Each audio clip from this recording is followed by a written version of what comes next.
rasanya ya, kalau mengenai rasa seperti aku bilang biasanya itu Mhm. kan ini kan kategori flu ya, jadi rasa itu lebih ke arah yang pasti ada demam. Mmm. Demam, badan ngilu-ngilu, Mhm. kemudian, ada sedikit pusing, terus agak kalau aku sih nggak ada batuk, cuman agak apa, meler aja gitu, kayak Oh. orang gejala flu Oh biasa, basah ya? common flu. Iya ya, basah Heeh. ya? Bukannya Iya, harus apa yang nggak basah ya? ya itu kan kalau di aku gejalanya kayak gitu. Oh, bisa Jadi aja agak ya? meler heeh, karena memang Mhm. aku ada riwayat alergi juga, alergi debu, alergi pagi tuh. Oke. Jadi I see. gejalanya seperti kalau, reaksi alergi aja kalau aku, seperti itu. Oh nggak boleh kedinginan juga kali ya? Ya, malah pasang AC juga nggak bisa dingin-dingin aku, Oh seperti gitu. itu. Kalau pagi pasti, namanya kan rinitis alergi. Jadi bersin-bersin karena ya dingin gitu kan, jadi pasti Mhm. hacim-hacim. Tuh. Mhm. Terus gejala lain yang memang yang kayak Tito bilang, kalau aku sih setelah aku lihat-lihat memang gejalanya lebih ke arah, gejala ringan sih. Mmm. Makanya aku kenapa salah satu aku akhirnya mem plot diriku bahwa aku gejala ringan karena aku udah divaksin. Jadi Iya. aku nggak terlalu worry banget gitu loh. Tidak Mhm. seperti sepupuku yang dia olahragawan, dia ini, pokoknya dia sangat jaga, tapi dia belum divaksin. Akhirnya ya kita sharing, "Apa yang kamu rasain?" Katanya. "Aduh, Mmm. kayaknya udah mau mati deh rasanya gue, kiranya nggak lewat," kayak gitu. Jadi setelah aku banding-bandingin yang tanpa vaksin dengan vaksin, Mhm. eee, perbedaannya sangat jelas ya. Ya, kalian sekeluarga udah vaksin waktu itu ya? Iya sudah, dari Dan yang lansia paling sampai berat suami? suamiku sih menurut Relatif aku ya? ini faktor faktor psikisnya lebih besar deh kayaknya. Oh. Soalnya jadi setelah aku lihat-lihat, kan tadinya dia dari awal pertama dia langsung positif kan emang sama ada demam-demam. Dia udah Mhm. bilang, "Aku mau ke rumah sakit," gitu. Aku bilang, setelah aku periksa, aku lihat gejalanya, mmm, masih masih kategori gejala ringan kan. Terus aku bilang, Oh, "Udah kita lihat aja besok-besok." Nah, cuman kan karena dia parnoan, suamiku tuh sangat-sangat parno. bagus sih Nah, kalau dalam arti skeptis ya. iya, Tapi tapi hoax kok dalam masuk arti juga? iya, masuk. Jadi makanya kadang-kadang, ya itu akhirnya saya sama dia kan kita ibaratnya beda frekuensi waktu itu, sama sekali beda frekuensi. Apa karena aku, berlatar belakang medis yang Dokter? Ya. pada saat pandemi ini aku lebih ibaratnya lebih objektif melihat, oh terus bagaimana ketika aku berhadapan akhirnya dia Mhm. aku lebih, "Oh ya udah," gitu. Nah suamiku itu setelah aku perhatikan dia merasa dia sesak, terus aku cek enggak juga. Terus, saturasi kan naik turun tuh yang di jempol itu kan, yang Ya. oximeter itu, dia Mhm. naik turun. Terus dia bilang, "Saya udah ini, udah apa, turun banget ini." Aku bilang, "Turun berapa?" Oh, dia bilang dari 93, 90, terus ini. Aku bilang, "Coba, eee, ya mengelola diri sendiri kan dengan pikiran." Tapi dia bilang, nggak bisa, aku nggak bisa." Wah mungkin juga dia udah ini ya, akhirnya ternyata dia percaya sama aku ketika dia akhirnya kan ke rumah sakit. Mhm. Di rumah sakit, dia berdasarkan hasil PCR-nya dia ini, terus aku lihat dia di situ hasil, nilai CT-nya walaupun bukan menjadi patokan ya, nilai Ya. CT-nya itu 24, 24 apa 20 berapa gitu, maksudnya kategori ya Not sedang so lah bad. ya. Mmm. Terus akhirnya kan, eee, akhirnya aku beruntung banget sih, dia dapat rumah sakit Marzuki Mahdi. Rumah sakit Marzuki Mahdi itu rumah sakit Cilendek. Oh. Orang makanya aku bilang, tepat juga ya, karena nyari-nyari rumah sakit nggak ada, cuma ada itu. Dan Mhm. waktu itu beberapa hari sebelumnya memang akhirnya mereka mengkondisikan hanya terima pasien Covid. Oh. Nah, jadi ketemu di situ, mungkin orang-orang di rumah sakit Marzuki Mahdi biasa menerima orang yang, sangat ini ya, psikisnya dia tahu naik turun kayak gitu. Oke. Akhirnya suamiku ditenangkan, iya Pak, ini bisa diatasi. Jadi maksudnya nakes di sana membesarkan hati ya. Ya, Karena ya, kan kalau ya. orang lagi kayak gitu, lagi desperate, langsung tambah gitu kan. Iya, iya, iya, iya. Akhirnya kan waktu itu aku kan lagi jaga papaku, jadi aku nggak nganter dia. Jadi dia bawa mobil sendiri ke rumah Mhm, sakit, langsung ke mhm. UGD aku. Nah setelah itu, setelah aku naik Grab, baru aku ngambil mobil kan, karena istilahnya setelah dia udah tertangani. Di sana pun ternyata dia diinfus nggak bisa karena pembuluh darah menciut saking stresnya. Oh. Jadi dia itu akhirnya saya lihat kan persetujuan dokter, saya tanda tangan sebagai ini wali. Ternyata dia Ya. di situ ada tulisannya diagnosa konfirmasi COVID dengan intake, maksudnya intake karena nggak mau makan, stres sendiri gitu loh. Nggak Jadi aku mau? pikir bukan nggak mau mungkin ya makan, tapi rasanya dia Udah nggak nggak enak enak ya? gitu. Jadi Oh, kadang-kadang memang aku pikir ini faktor psikologis yang benar-benar nyerap. Jadi itu yang kayaknya si COVID itu ikutan masuk barengan. Jadi kadang-kadang bikin otak juga nggak bisa bikin jernih gitu loh. iya, iya. Akhirnya setelah dia masuk, dia kan bilang, oh ini setelah dikasih ini sama perawatnya, "Ih Bapak tenang aja, Mhm. Bapak ini," di UGD pun dia tidak sempat dapat ventilator tapi segala macam, tapi dia kekeh, "Saya mau dirawat di rumah sakit, saya takut terjadi apa-apa." Nah, jadi kayak gitu, kayak Tito kan langsung mau ini, karena dia merasa rasanya padahal lewat, klinisnya menurut aku sih, ya kita kadang-kadang aku bilang gini, Mhm, kita tahan dulu, mhm. karena banyak orang-orang saat itu mencari rumah sakit, kita nggak boleh juga ibaratnya Oke, egois yes, kan.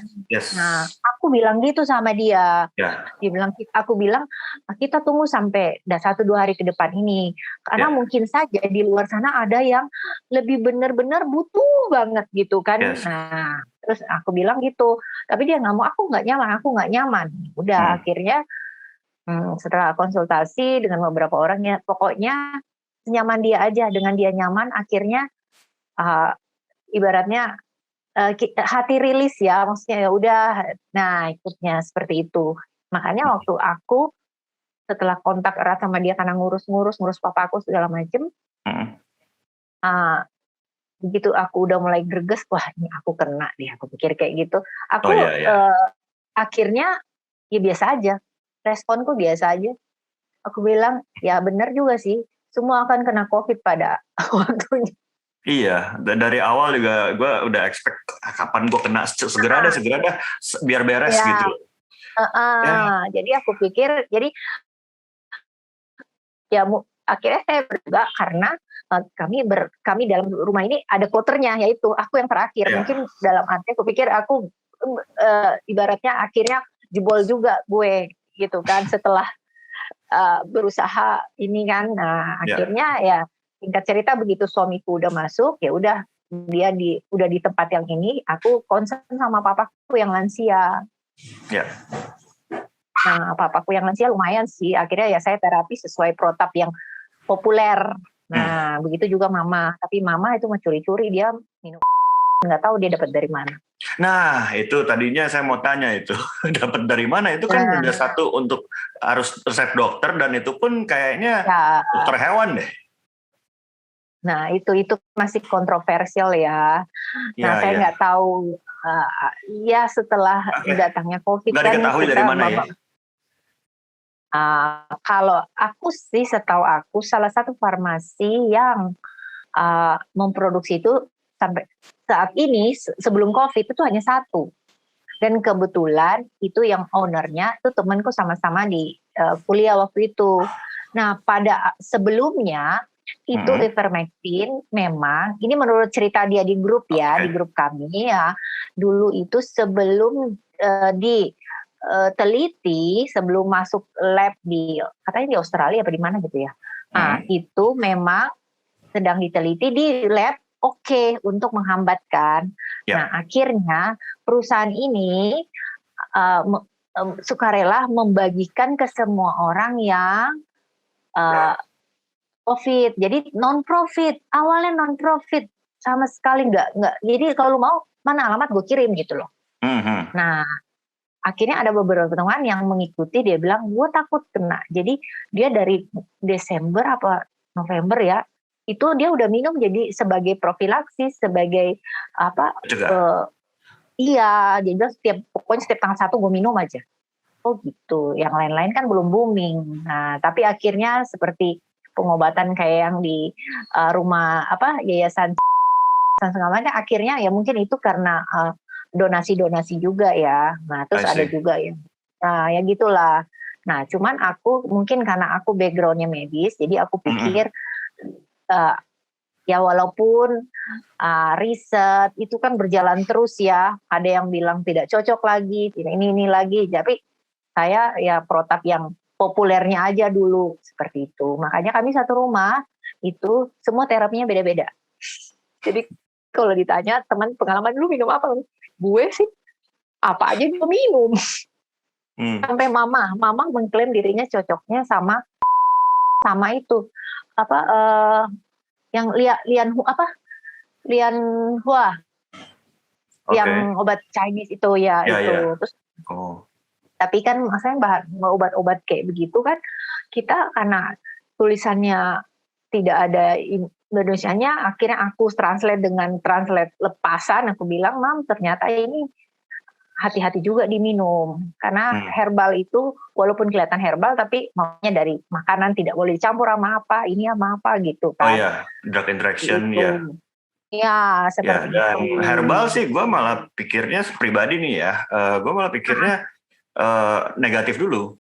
Oh gitu kah? Iya, karena kan tidak medis. Jadi artinya efeknya ke ginjal, ke liver, kita tidak tahu. Dan belum pernah gue malah skeptis kalau, herbal, ngeri nih, obat keras nih, gitu loh. Gitu. Jadi kalau gue terpaksa juga itu pasti udah siap ngorbanin ginjal satu. Ya, iya sih. Cuman kalau dulu aku salah satu sebenarnya aku naturalis juga setengahnya badanku gitu kan. Naturalis fine, tapi herbal itu loh, logo herbal itu loh yang ngeri. Ada temanku yang dia mengklaim dia dokter umum. Akhirnya dia di FKUI kan ada jurusan itu sekarang mengklaim dengan itu. Dia bilang kalau zaman dulu kan belum ada bahan-bahan kimia, orang-orang berobat sembuh tuh. Nah, kata dia begitu. Ya entahlah ya. Dan di dunia ini pro dan kontra itu biasa. Aku kan waktu 2 tahun lalu, setahun setengah lalu, aku kan ada sedikit kayak miom ya di rahimku kan. Akhirnya aku berusaha udah pakai minum segala rupa kimia juga ini. Akhirnya aku memutuskan untuk very naturalis. Aku benar-benar naturalis. Sampai makan semua yang dianjurkan oleh para kaum herbalis itu aku ikutin. Nah, tapi ya sempat terus naik lagi. Tapi kan memang faktor stres yang itu tidak katanya itu salah satu pemicu. Jadi keberhasilan naturalis itu dari faktor stres. Kita nggak mungkin selama kita hidup di dunia, gue nggak mungkin. Jadi kita pasti baru bangun tidur injak kaki aja udah ini tempat tidur bangun tidur aja itu udah stres kan tekan.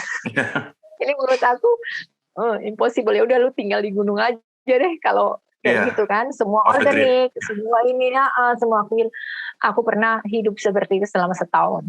Nah jadi akhirnya aku balik lagi ke habitatku, maksudnya ke ini dan ya aku memang tidak 100% seperti yang teman-teman naturalisku itu dulu. Ya, aku kembali menempatkan diriku, ya ada ilmu-ilmu yang memang pernah aku pelajari kan seperti itu. Sempat ngilang setahun? Baru dengar? Enggak ngilang sih, dalam arti pola hidup gitu. Maksudnya aku makan makanan sangat dijaga. Memang sih larinya ke kulit, ke improve ya semuanya. Ya, cuman ya orang tahu kan herbal itu butuh konsistensi dan tidak bisa dalam 1-2 sekali jadi lu langsung sembuh, nggak bisa. Ya, dan harus jago ngolahnya. Anda pasti jago ini. Enggak juga sih. Enggak. Harus setahun. Iya sih. Sekarang sih udah agak bandel-bandel untuk makan. Dulu aku makanan sampai anakku bilang, "Mami bisa makan itu aja." Iya, jadi ya aku jalani, tapi ya sudahlah. Nah, jadi ketika Oke. tapi ada gunanya ketika kita balik lagi ketika aku bagaimana menghadapi situasi ketika di dalam satu rumah begitu banyak pendapat, begitu banyak Mm-mm. ini. Aku jujur waktu aku kena ya cuma kontak sama teman-teman. Ini kan ada yang nanya gimana perkembangannya, gejalamu gimana, apa perlu bantuan segala macam. Mm. Aku bilang kalau aku perlu bantuan pasti aku akan kabarin kalian. Jadi aku istirahat, tidur yang enak, gue makan segalanya, tak Ya. walaupun gak ada rasanya, ampun, tidak ada rasanya, Wah. tidak ada, flat, Oke. overall flat, itu ya 2 minggu lebih, aku sampai grab food, aku makan makanan yang biasa aku pesan, sampai anakku bilang, "Mami kok gini ya?" "Iya nak, emang begini kita satu rumah nggak ada rasanya." Aku catering karena kan ini teman-teman kirimin makanan. "Gimana rasanya enak?" Gue bilang nggak enak, ntar disumpahin lu udah diperhatiin, bener kan? Tapi ya gimana? Nggak ada rasanya gitu loh. Oke. Terus ya, penciuman hilang. Oh, Jadi sampai begitu. ya udah, ya hilang. Bener-bener nggak kayak nggak punya hidup. Akhirnya tadinya anakku juga seperti itu, jadi akhirnya aku coba benar-benar aku ambil lada bubuk, Hmm. buka lada bubuknya, kan biasanya respon kita pacu, Hmm. ini flat datar, sampai anakku kita berdua sampai itu taruh di gelas dicium, nggak ada. Biasanya kan lada itu sangat ini ya, sangat apa Ya, tuh, ya, gitu ya, ya. baunya aja dari jauh tahuan seperti itu. Mm-mm. Jadi memang ya yang saya rasain itu, tapi masa-masa yang saya ambil napas aja susah, akhirnya saya tidur itu tidak bisa berbaring karena kok kayaknya pendek banget napas gue gitu. Cuman waktu itu saya tidak cerita ke orang-orang, saya tidak cerita ke siapa-siapa. Jadi saya Anita berusaha. Ya ini rekonsiliasi dengan diri sendiri kan. Aku nggak buka gadget, aku nggak buka apa, aku cuma paham, oh emang dia datang. Tapi aku pikir, alah, gue kan udah divaksin. Whatever vaksinnya katanya Ya, vaksin abal-abal, Sinovac, bodo ya, amat ya. deh. Yang penting gue bilang, kan sudah ada lah dia reseptornya udah kenal. Oh ini toh. Walaupun ada yang bilang lu itu kena delta, lu itu ya mau delta, mau alfa, mau saya tidak. Yang penting sama lah semuanya gejalanya Ya, karena seperti itu. gejalanya katanya sih sama, cuma memang penularannya lebih agresif kalau Delta ya. Tapi dampaknya sih Cuman sama. sekarang ya Ya jadi tapi kalau aku bakteri sih flagellanya lebih panjang mungkin ya. ya, jadi kalau aku prinsipnya uh, manajemen diri sih ya, nggak panik. Mm-mm. Padahal setelah aku PCR semuanya, ya ilah aku yang terakhir yang paling paling rendah 15. Oh, Jadi itu dari semua keluarga? yes, aku yang paling, Oh, apa mungkin aku yang terakhir, apa ya yang terserang katakan kan sibuk iya sibuk ya. ngurus ini walaupun aku pakai masker ya. Ya Mm-mm. tapi tetap aja ya, jadi floatnya memang aku yang paling rendah. Terus kata temanku membesarkan hatiku kan, sambil canda-canda, tenang aja gue 11. Buset. Oh 11, gue bilang halo, maksudnya kita memang kalau ada yang seperti itu kan kita harus support ya, jangan Ya, bikin aduh lu 15, ya Allah ya Tuhan kenapa lu begitu, kan nggak mungkin juga kan bikin ya, bikin ya. temen down kan. Jadi Mm-mm. jadi kan kita sesama ini udah tenang aja, lu baru berapa gitu, gue 11. Oke, jadi kita membesarkan hati, Allah gampang ya, lu divaksin Mm-mm. kan tenang aja. Mm-mm. Jadi memang beberapa rumah sakit kayak kemarin saya mencari rumah sakit untuk suamiku, semua langsung dibilang udah vaksin belum, udah Ya. vaksin belum. Jadi memang tadinya saya nggak kenapa sih lu tega banget misal-misalnya itu corona ya it's corona lu terima aja, enggak, karena memang gejala yang uh, patut tanda kutip prioritas untuk ditolong adalah yang belum divaksin. Jadi ketika mereka ngomong gitu ya aku udah Oh, ya seperti itu, ketakutannya seperti itu. Jadi oh sebenarnya malah kan ini malah kita yang belum divaksin yang diprioritaskan. yes, karena Oh, kan nggak tahu kan kan nggak tahu ini seberapa kuat dia ininya. Ya memang sih, cuman kalau saya pikir udah kita ini dunia medis kita ini nakes udah di tahap ini kalau sudah divaksin oke deh, kalau bisa isoman, ya kan? Tapi kalau belum divaksin dibagi lagi, belum divaksin atau nggak mau divaksin. Kalau nggak mau divaksin di luar aja deh. Saya pikir begitu. Saya pikir ya, I'm sorry. Iya. Cuman Kayaknya kemarin entahlah ya, soalnya kemarin mungkin kita benar-benar udah mencapai peaknya yang itu sampai akhirnya semua orang yang flu pun pengen dirawat kan. Oh iya, ada efek itu juga ya. Ya, jadi benar-benar kita disortir sampai saya telepon temanku yang ketua ini dia, sorry banget, bukannya gue mau nggak nolong kita ini prioritas banget ya. Pertama lu udah ini, terus udah gitu saturasimu berapa, gejalamu gimana katanya. Soalnya kita nggak boleh ini bulan Juni ya, tanggal kurang lebih. Pokoknya kami tuh serangan pertama 25, terus minggu depannya kan Juli tuh. Aku terkonfirmasi itu pokoknya udah demam 2 Juli. Oke. Ya, terus PPKM kan 5 Juli kan. Aku inget banget. Iya. Itu kan suruh tutup blok semua karena sebenarnya di 2 minggu Juni itu kan udah sebenarnya udah serangan ini masif gitu loh. Dan satu lagi ini sih secara ini aku ya kan jadi umpamanya ada kan countdown-nya itu resmi dari pemerintah, mamanya berapa ribu orang kena. Itu menurut aku ini dalam pemikiran aku ya, karena terjadi di aku. Jadi itu umpamanya tertanggal sekarang nih, umpamanya tanggal 20 itu mundur 14 hari sebelumnya, itulah yang umpamanya yang terupdate, karena untuk memasukkan data ke pool bank data itu membutuhkan waktu 2 minggu. Iya. Jadi mamanya kalau sekarang dikonfirmasi yang positif itu ada 10.000. Jadi kita berharap pas real time sekarang pas 10.000 dikurangin. Jadi berharap beneran nilai yang mendekati realnya yang terdeteksi ya. Seperti itu. Karena aku dapat SMS dari Kemenkes info resmi itu setelah aku beres isoman tapi masih ada gejala. Dia bilang nama Priscilia nomor NIK sekian, Anda terkonfirmasi COVID-19. Terus dia mengedukasi dulu kan, edukasi COVID-19 dapat di ini. Jadi benar-benar persuasif dulu. Terus apabila ini klik link ini untuk mendapatkan obat, apabila tidak ini. Seperti itu sih. Jadi pada dasarnya sih bagus ya. Bagus sih. Iya, cuman kan kelemahannya kan kita di sisi teknologi ya tahu aja ya, namanya kita baru belajar ya, seperti itu menurut aku sih gitu. Nah satu lagi makanya ini Kak, kita sangat dikejar dengan vaksin. Kita kan ceritanya mau herd immunity-nya seperti itu dengan kita vaksin. Entah nanti kita akan kena lagi dengan tipe Mu, dengan tipe Delta pangkat 2, dengan Delta apa, itu menurut saya ya sudahlah, itulah ya diterima aja.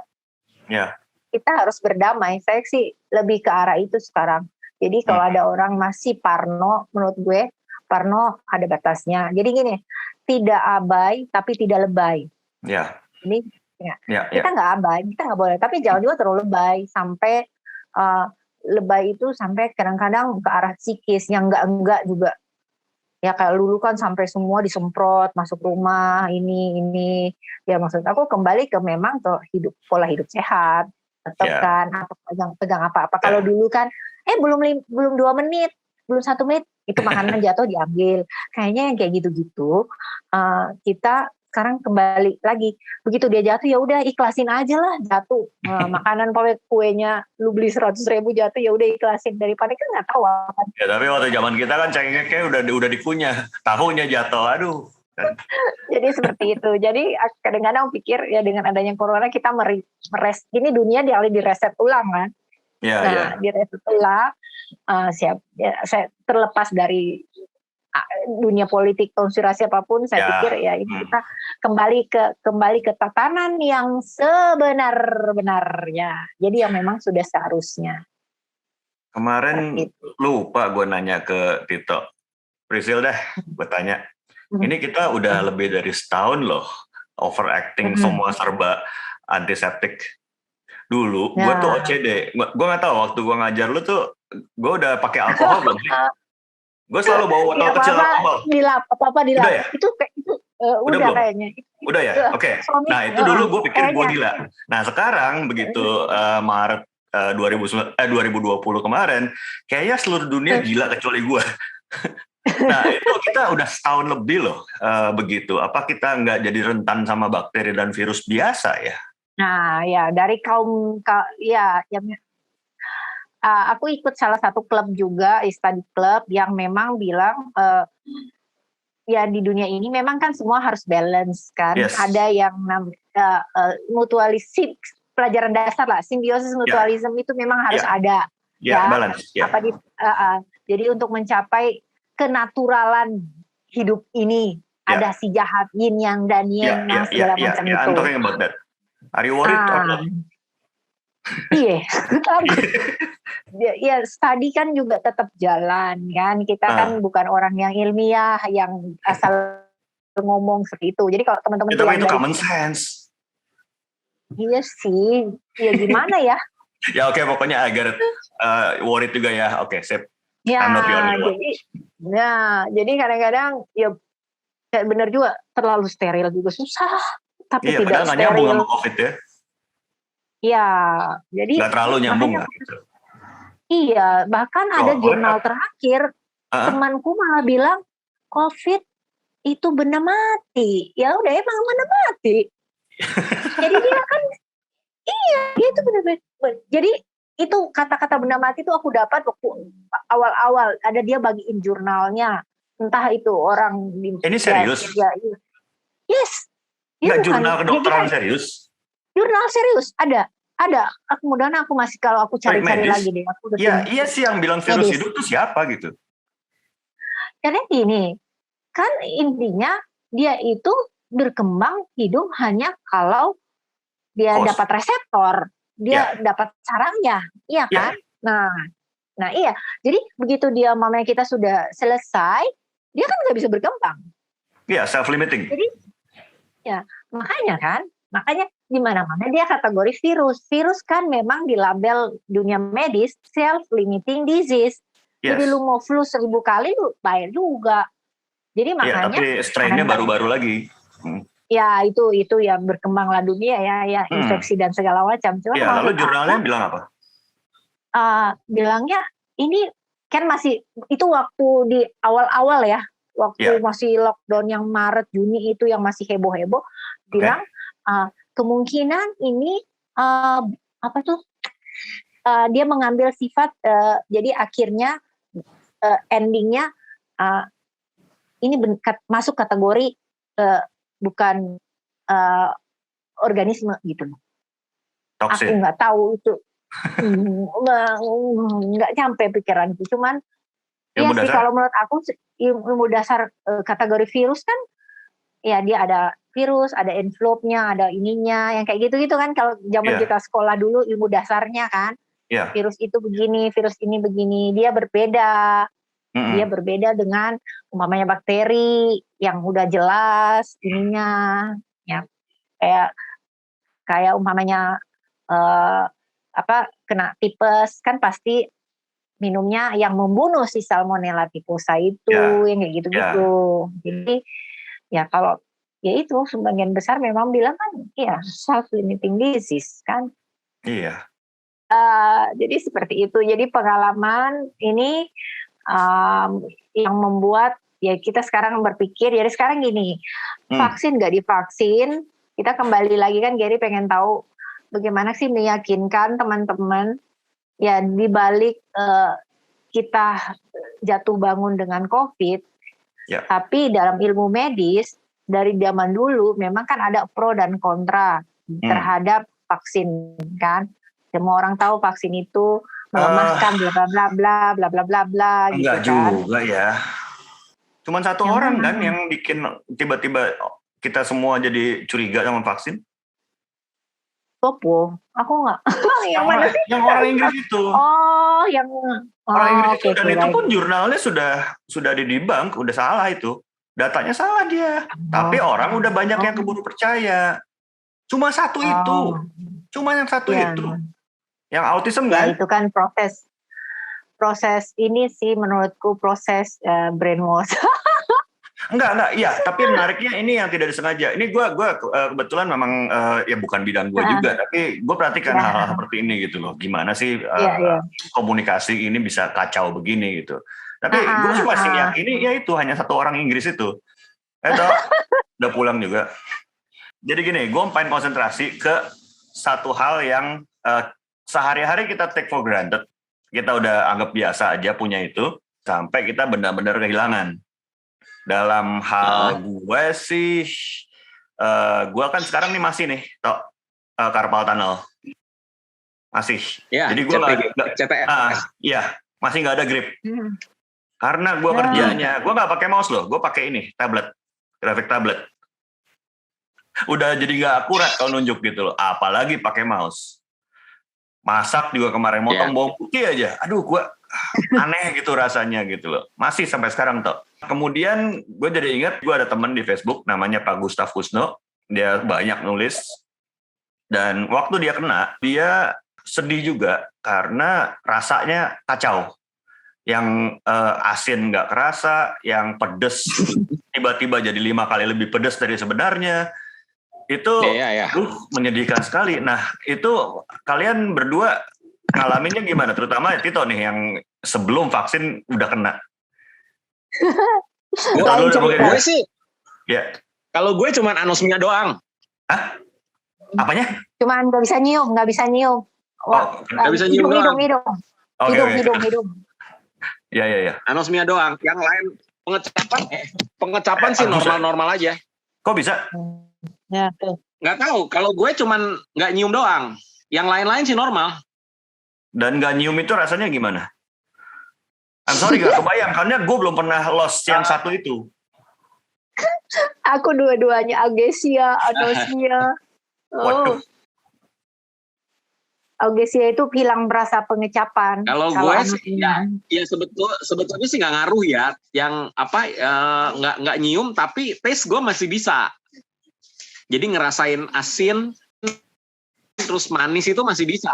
Ya cuman nyium bau-bau yang nyereng itu nggak bisa gitu. Kayak minyak kayu putih, minyak gosok, nggak bisa. Hari kedua udah mulai bisa. Gue swab antigen positifnya tuh cuma 1 hari. Udah. Jadi nggak sempat eksperimen banyak juga ya? Gue tuh paginya sebelum gue dirawat itu gue udah bisa nyium. Nah kalau Prisil? Dua-duanya ya? Ya, dua-duanya. Coba kasih gambaran dong. Pokoknya gini, lu makan mie, makan siomay, pokoknya makan mie, makan siomay, makan pizza, makan hokben, makan apapun, rasanya cuma satu, kayak rasa nasi.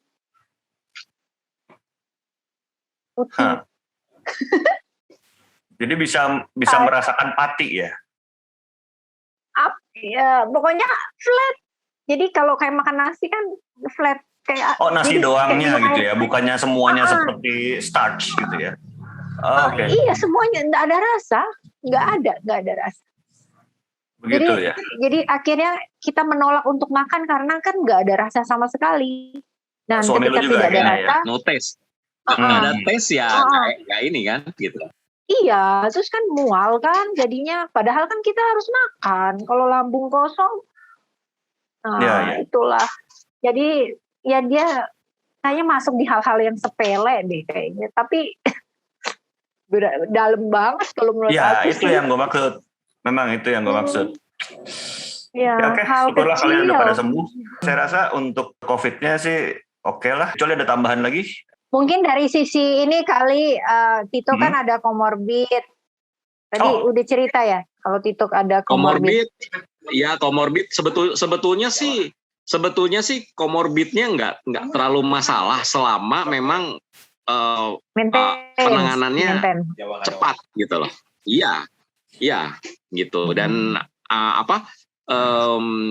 nggak cuman komorbid ya. Kadang-kadang juga yang fatalnya kan banyak yang nggak punya komorbid apa-apa justru. Ya sih. Cuman yang masalah yang ini yang kayak long COVID, yang kayak begitu, nah itu ya aku kadang-kadang juga bingung ya.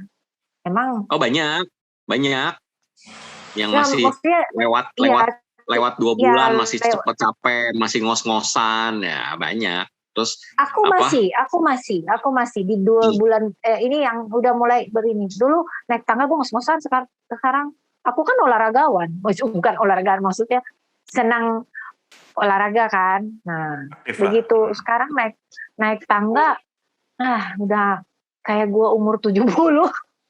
Oh, jadi membekas juga dong. Maksud lo bekas COVID nih?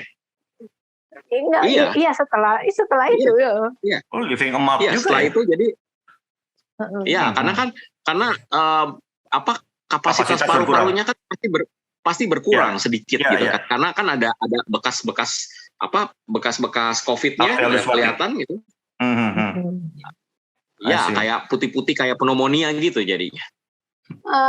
Kalau aku sekarang akhirnya ya maintain dengan ya suplementasi aja lah. Karena kan akhirnya tidak semua didapat dari makanan kan. Guys, ngomong bener gak sih sebetulnya umur tanggung kita ini lebih rentan sebetulnya kalau kena, lepas dari masalah vaksin. Anak kecil magic, orang tua somehow nggak ada badai sitokin apa ya? Bom sitokin ya. Sitokin storm. Itu kita yang rentan kena masalah itu, betul nggak sih? Nggak, jadi sitokin storm itu kan intinya kan mekanisme perlawanan tubuh yang berlebihan kan? Iya, lupus. Iya. Semacam. Ya kayak begitu jadinya. Jadi kalau makanya ada obat yang mahal-mahal tuh kayak apa? Kayak gue lupa ya yang sampai puluhan juta itu kan untuk ngatasin sitokin storm. Yang Chandra lewat kemarin ya? Gamaras. 65 juta kali 65 juta. Iya. I see. Itu. Jadi sekali lagi untuk betul ya. Betul usia kita adalah yang rentan. Survivability-nya. Karena ada sitokin gitu loh. Dan itu kan lebih mungkin terjadi di usia kita. Katanya. Karena apa? Karena defense mechanism kita akan lebih bagus, Ger. Otomatis badai sitokinnya lebih aktif. Oh, jadi itu betul. Oke. Understood. Thank you.